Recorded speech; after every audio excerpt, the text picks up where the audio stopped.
There are certain universal constants that apply across all known space: the speed of light, the decay rate of quantum particles, and the undeniable fact that you should never ask a human grandparent to stand up from their favorite chair, no matter the circumstances. The Zathron Empire was about to discover this the hard way. Jake Pop Pop Peterson had his morning routine down to an art form aboard Starbase 247. At exactly 7 o'clock station time, he'd shuffle into his favorite diner, dressed in his ever-present uniform of cargo shorts, compression socks, and a novelty t-shirt that read, "My grandkids are out of this world," with a picture of Earth exploding, sending babies into space. It was a gift from his daughter, and he wore it without an ounce of irony. "Morning, Pop Pop," Vithra called from behind the counter, their tentacles already reaching for the coffee pot while others tended to the grill. The diner owner had long ago stopped trying to explain that their species' name was actually pronounced with a subsonic resonance that human vocal cords couldn't replicate. After 6 months of Jake calling them Vythi, they'd surrendered and accepted it. "You know it, Vythi, but make it quick. Got a video call with the grandkids in 20 minutes. Jake eased into his usual booth, the cushions worn perfectly to match his shape after 3 years of faithful service.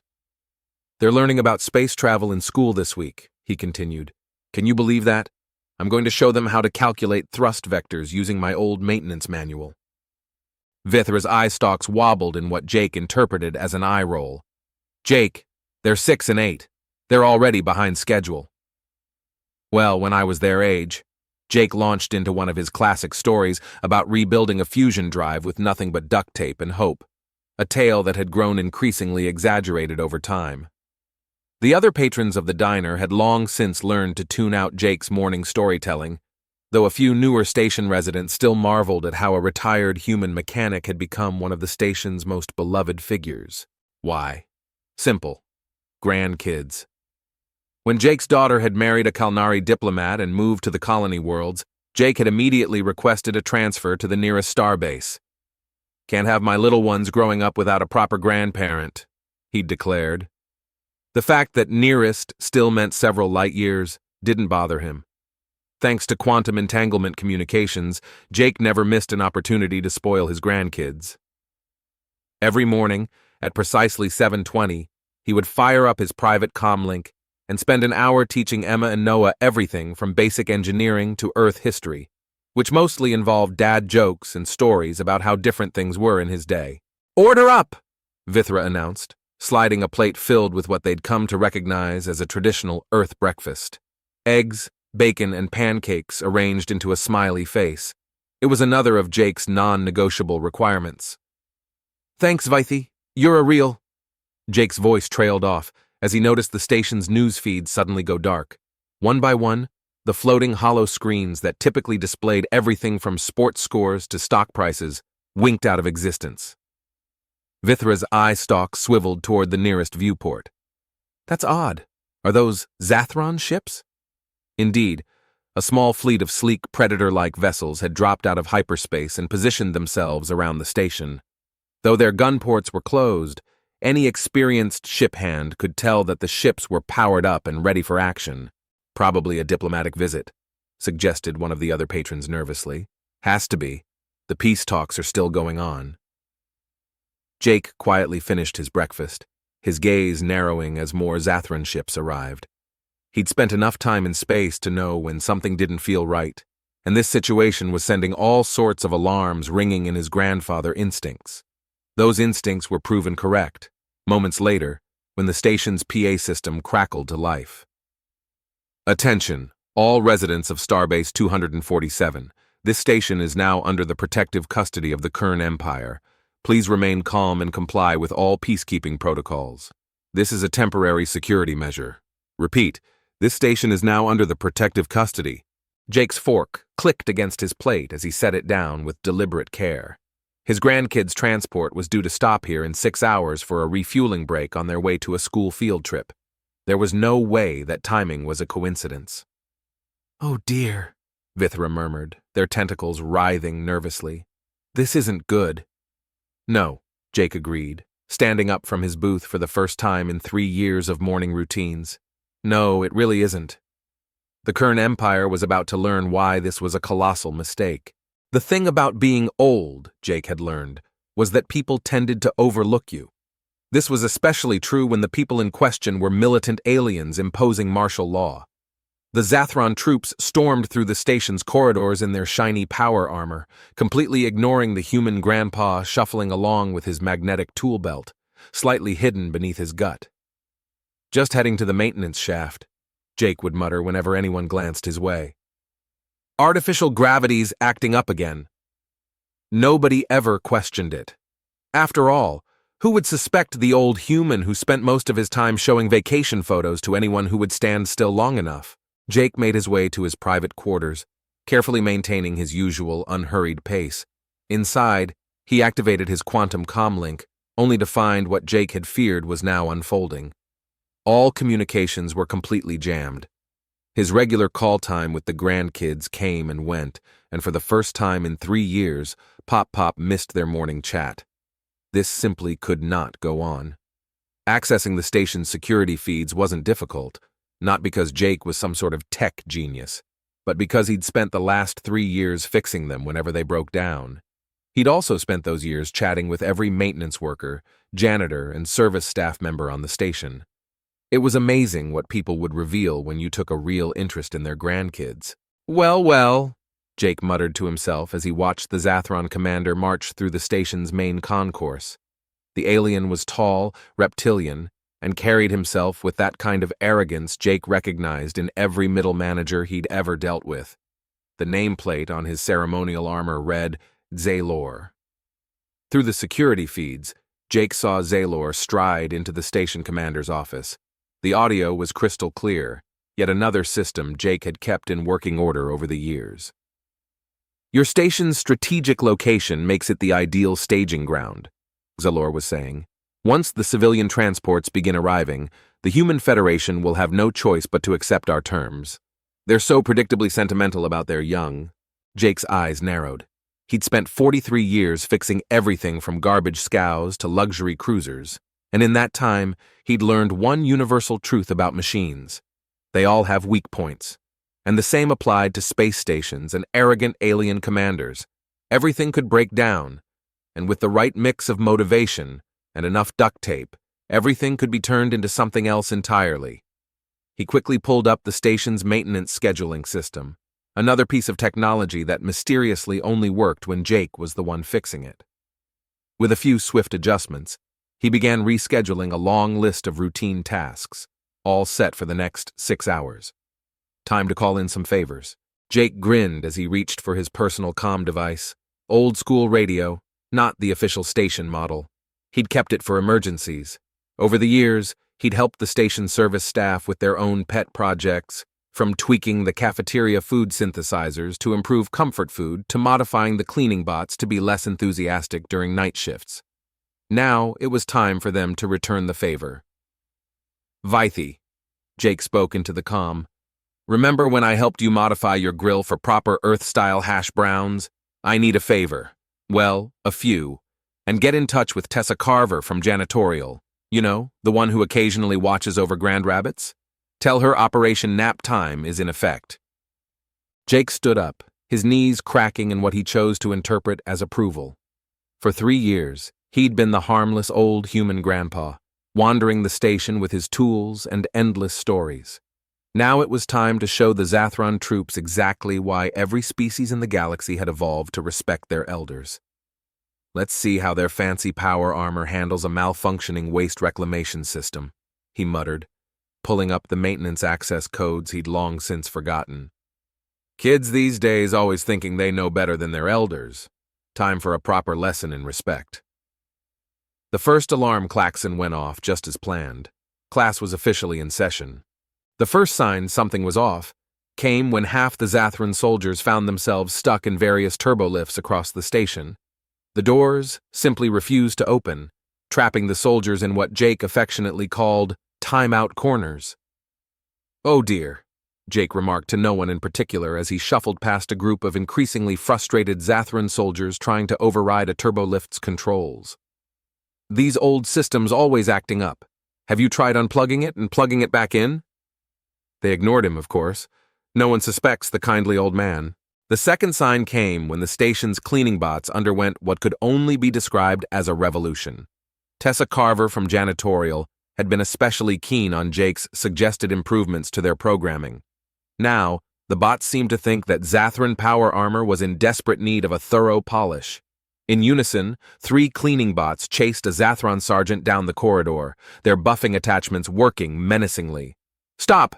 Stand down!" the sergeant barked, but Jake couldn't help calling after him. "My goodness, they must really care about that scuff mark on your backplate." Meanwhile, in the station's food court, Vithra was pulling their weight magnificently. The food synthesizers were producing nothing but earth delicacies that, according to Vithra, absolutely had to be tried. The Zathran troops found themselves served nothing but extra spicy chicken wings and 5-alarm chili, a so-called human delicacy. Vithra insisted, all tentacles raised in apparent innocence. "You wouldn't want to cause a diplomatic incident by refusing, would you?" Jake watched through the security feeds as the proud warriors of the Kurn Empire found themselves struggling with their environmental suit filters. Apparently, they weren't quite as effective at blocking capsaicin as one might have hoped. But that was just the beginning. Jake had spent years memorizing every maintenance shaft, every access panel, and every quirk of the station's systems. More importantly, he'd spent years teaching other grandparents on the station about his favorite hobby, creative engineering. The Silithar grandmother from Deck 7 had always been fascinated by Jake's stories about pressure systems. Now she was putting that knowledge to good use, manipulating atmospheric pressure in ways that only seemed to affect corridors filled with Zathran soldiers. The Threxian grandparents, whose species had 7 genders, but insisted that grandparent was the best translation, had embraced Jake's lessons on temperature regulation. Somehow, the climate controls in high Zathran density areas kept malfunctioning, alternating between sweltering heat and temperatures so cold they would make a penguin shiver. "Must be those budget cuts," Jake mused, his grin widening. Jake said sympathetically to a group of shivering Zathran soldiers. "I keep telling them we need better maintenance coverage. Why, back in my day, they hastily scurried off before he could finish. No one ever sticks around when an old human starts a sentence with, 'back in my day.'" Yet another strategic advantage for Jake. Meanwhile, in the station's security center, Commander Zaylor was about to learn just how unpredictable technology could be when you needed it most. Screens flickered erratically as he tried to input commands. Doors slid shut just before he reached them, only to open moments later with a cheerful chime. As he turned around, the station's AI misinterpreted his orders, flooding the command center with not only classical Earth music but also disco tunes. "This is impossible," Zaylor growled after his 4th attempt to override the station's communication blackout, which inexplicably resulted in all screens displaying an old Earth entertainment show called Golden Girls. "Oh, that's a good one," Jake called out cheerfully, strolling past the security center, his tool belt jangling. "Reminds me of the time back in 43 when—" But Zaylor was already storming off, missing what would have been a truly relevant story about the time Jake had rigged a cruiser's electronics to run through a toaster. The next few hours were a crash course in passive-aggressive engineering. Gravity became unpredictable, navigation systems developed perplexing interpretations of straight ahead, and the station's public announcement system began offering unsolicited advice on posture and the benefits of a balanced breakfast. Throughout it all, Jake wandered the station, acting as though he were simply helping where needed. Every malfunction was met with a nostalgic tale about similar issues back in his day, and every frustrated Zathran soldier received a piece of hard candy from Jake's never-ending stash, along with a thorough explanation of how humidity affected electronics. By hour 5, the once proud Zathran invasion force had become a disheveled mess of overheated, overcleaned troops who flinched at the sound of cleaning bots and had developed a deep suspicion of turbolifts. This was when Commander Zaylor made his fatal error. He decided it was time to find out who was behind all these malfunctions. Unfortunately, he was about to discover why the station's maintenance crew had a betting pool, not on if Jake would snap, but on how spectacular it would be when he finally did. Commander Zaylor finally tracked Jake down in Maintenance Access Junction 7B, an area conveniently connected to both the station's waste management systems and, purely by coincidence, the main environmental controls for the docking bays. Jake was elbow-deep in a control panel, humming Sweet Caroline while making what he would later describe as necessary adjustments. "Step away from the controls!"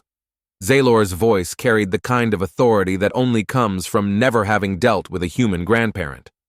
"Our systems detected unauthorized access from this section.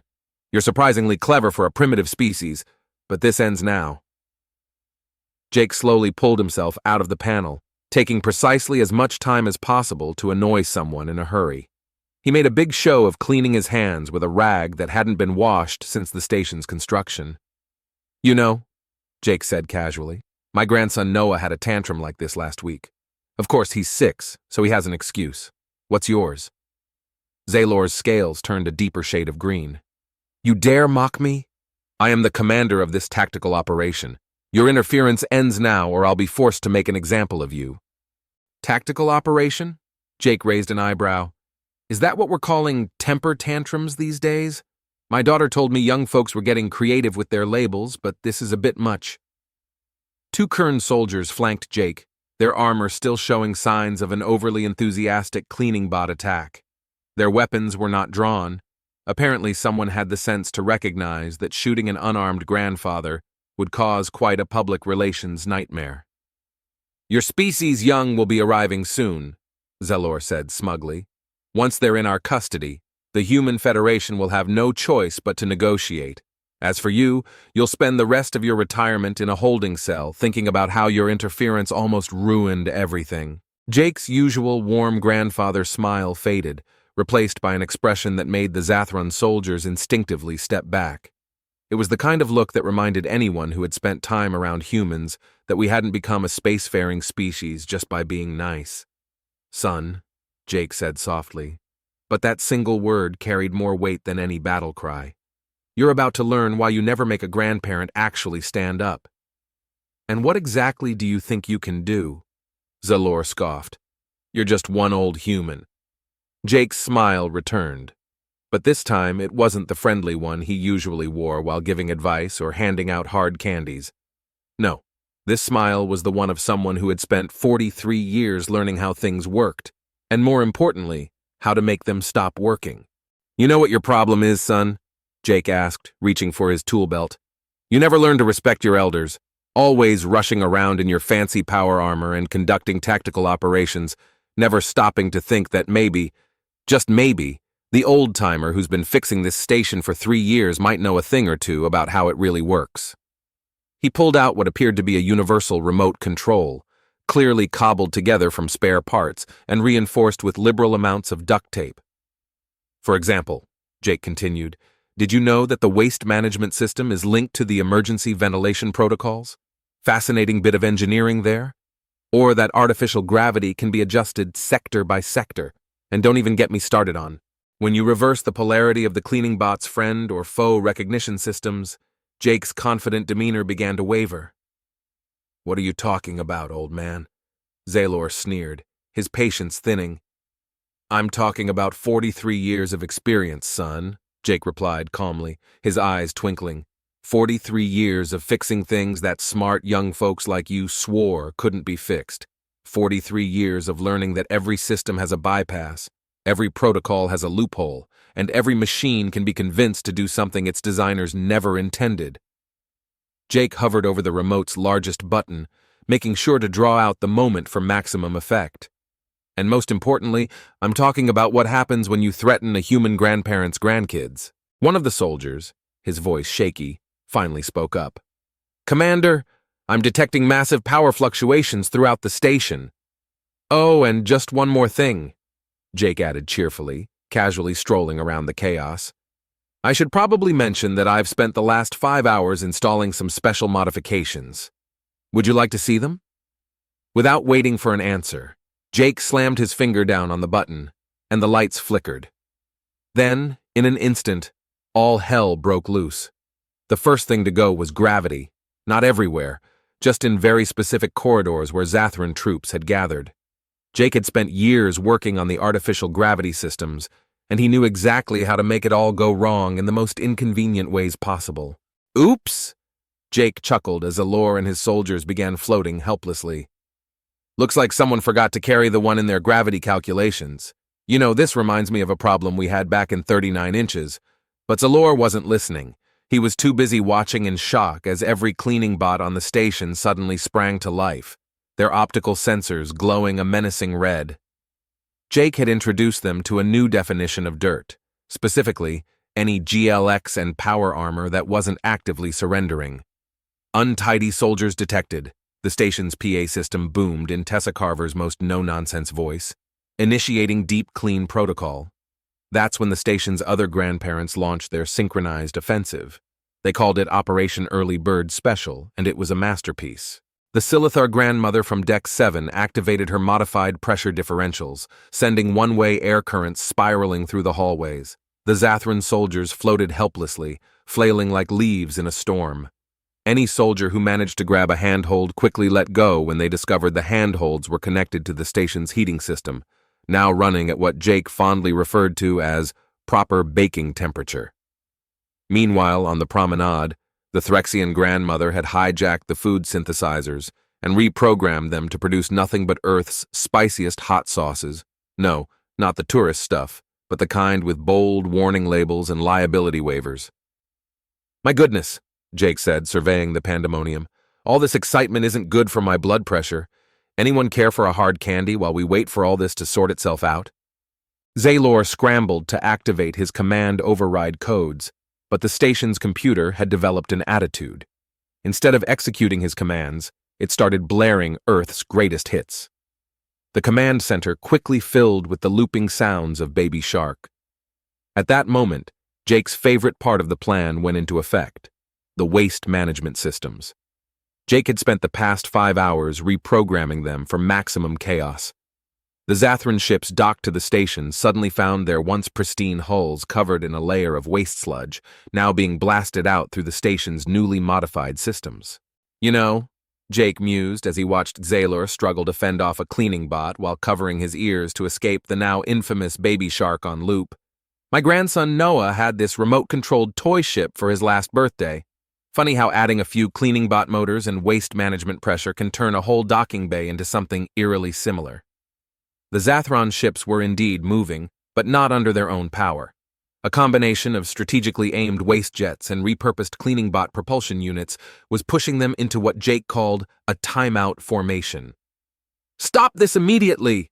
Zaylor barked, but his command was lost as he spun around in zero gravity while evading a cleaning bot with a feather duster attachment. "Oh, I would," Jake said casually, checking his watch. "But I'm expecting my grandkids in about 20 minutes, and I still need to tidy up a bit. You understand how it is. Always want to make a good impression." Then, the Grey Brigade made their final move. Every grandparent on the station contributed their skills to the chaos that followed. The Jovian and Triplet Grands had modified the station's internal sensors to create a light show, a dazzling spectacle that disoriented the Zathron troops even further. The Martian Elder had taught the maintenance drones to sing, and Vithra, always willing to help, used their tentacles to conduct what could only be described as a symphony of chaos. The station was a madhouse. Floating soldiers, aggressive cleaning bots, sudden temperature spikes, pressure shifts, and Earth's musical history blaring at various speeds. Through it all, Jake wandered, offering sage advice about proper posture and the importance of staying hydrated. "You're insane!" Zaylor gasped, trying to fend off an especially determined cleaning bot armed with a loofah. "This is impossible!" Jake chuckled softly.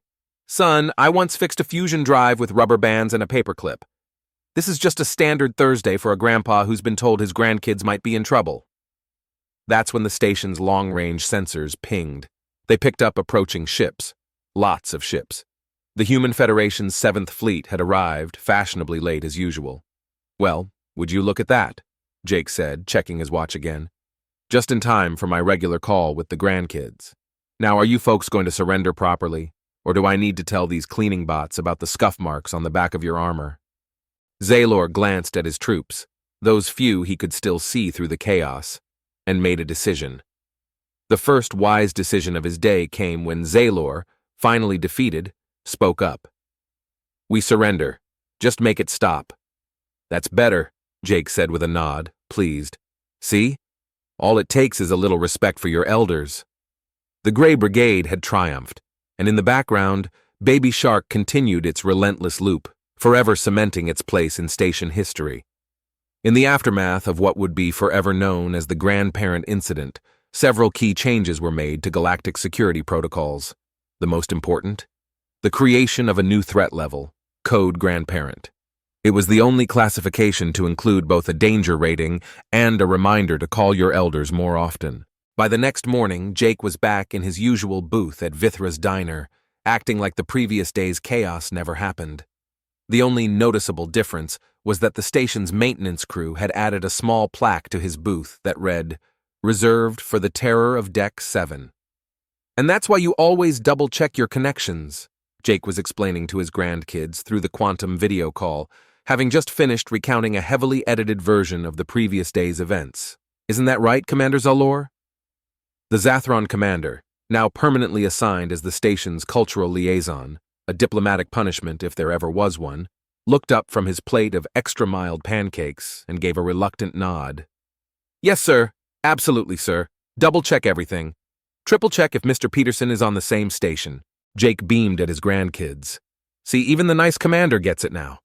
Now, who wants to learn how to reprogram a cleaning bot to sing lullabies?" Emma and Noah cheered from across the diner. Several cleaning bots swiveled their sensors nervously.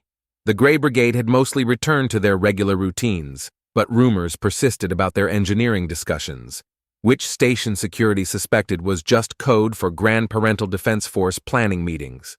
Nobody asked too many questions. Some mysteries were best left unsolved. Tessa Carver's cleaning bots had reluctantly been reset to their original programming, but they still exhibited an unusual enthusiasm for polishing any Zathron armor that passed through their sensor range. The station's waste management systems had been restored as well, though now they occasionally played musical tones when activated. No one could prove that Jake was responsible, but it was well known that he tended to hum along with the pipes. "You know what the real lesson is here?" Jake asked, addressing his grandkids and the small crowd gathered around his booth. "It's not about the engineering tricks, or the tactical advantages of cleaning bot modification, or even how to properly weaponize a waste management system." He paused for effect, a technique he'd honed over the years. "The real lesson," Jake continued, "is about respect. Respect for your elders, respect for the people who keep things running, and most importantly, respect for the fact that every grandparent in the galaxy has one thing in common. We have time. Time to figure out how things work, and time to figure out how to make them work differently." At that very moment, the station's PA system blared out a few bars of Sweet Caroline. Jake swore it was purely coincidental, but the timing was just too perfect. "Now," he said, turning back to his video call, "who wants to hear about the time I taught your mother how to optimize a warp core using only a rubber band and a positive attitude?" Emma and Noah cheered as they leaned in closer to the screen. The station settled back into its usual rhythm, with a few new quirks here and there. Jake Peterson, known to some as Pop Pop, to others as the Terror of Deck 7, and to Kern Tactical Command as that terrifying old human, sat contentedly in his booth. He had his family, his station, and enough duct tape to fix anything that needed fixing, or unfixing, as was often the case. The Zathron Empire had learned a valuable lesson about human grandparents, and somewhere in the station's maintenance shafts, a cleaning bot hummed Baby Shark to itself, dreaming of loofahs and unlucky soldiers. The station was never quite the same after that day. The gravity would hiccup occasionally, the waste management system sometimes performed percussion solos, and every cleaning bot on board developed a distinct personality. But that's what happens when you make a human grandparent stand up. Things change, usually with duct tape, always with style, and always accompanied by a story about how things were done back in the day. Just ask Commander Zalor. He'd become very good at nodding along during Jake's story time.